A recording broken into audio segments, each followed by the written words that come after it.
Cancer is the second leading cause of death for men in the United States. Full disclosure here, I'm a prostate cancer survivor. About 1 in 7 men will be diagnosed with it in their lifetime. So how do you know if you have prostate cancer, and then what do you do? Mark Saunders, who is a prostate cancer survivor, joins us now, and Dr. Amelia Ripoll is a urologic oncologist. She's here to tell us a little bit more too. They've written a book about prostate cancer and a second one as well. I have to tell you that when I was diagnosed in 2006, later that year I did a series of stories, and one of the things I did was sit down at a computer and typed out prostate cancer in a Google search, and it came back at 1.8 million hits. Right. Now that's way back when. That's more it's than now more than 3. It's crazy. There's more information than you can possibly absorb on the internet. You've tried to distill this, it sounds like. How did the two of you get together on this?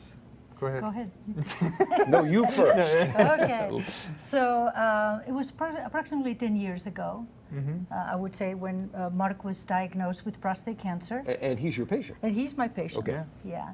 And he had the brilliance of actually getting more than one opinion, which I think is an excellent idea with anybody who's given these diagnoses. And I believe I was your third urologist, maybe? Yeah. And so it was nice because I was able to give him some other perspectives and some other views that he might not have encountered through his search.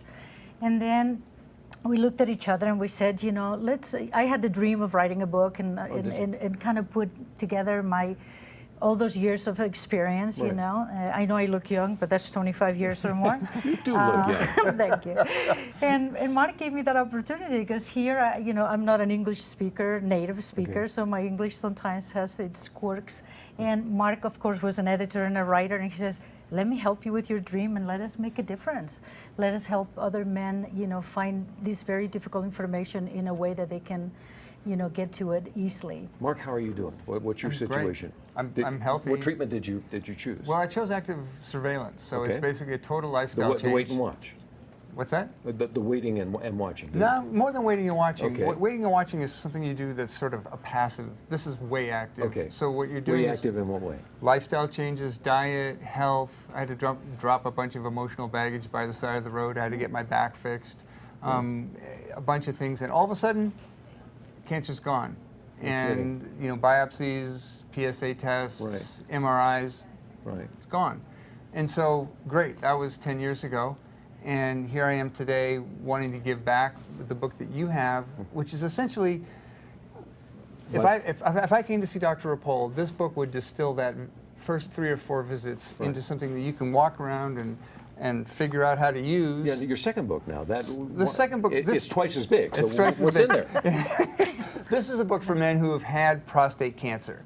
And so this book is for men who have had Let me hold it up for the camera Sure. real quick so I can get a picture of it there. All right, sir. And so that's a book for people who have been, you know, diagnosed with prostate cancer. As you know, that's about 180,000 this year. Right. And this is a book for men who have prostate problems. And so that's 50% of men over 50. About 2.5 million men have prostatitis every year and go see a doctor. So if you don't know what you have, but you've got something, this is where you start.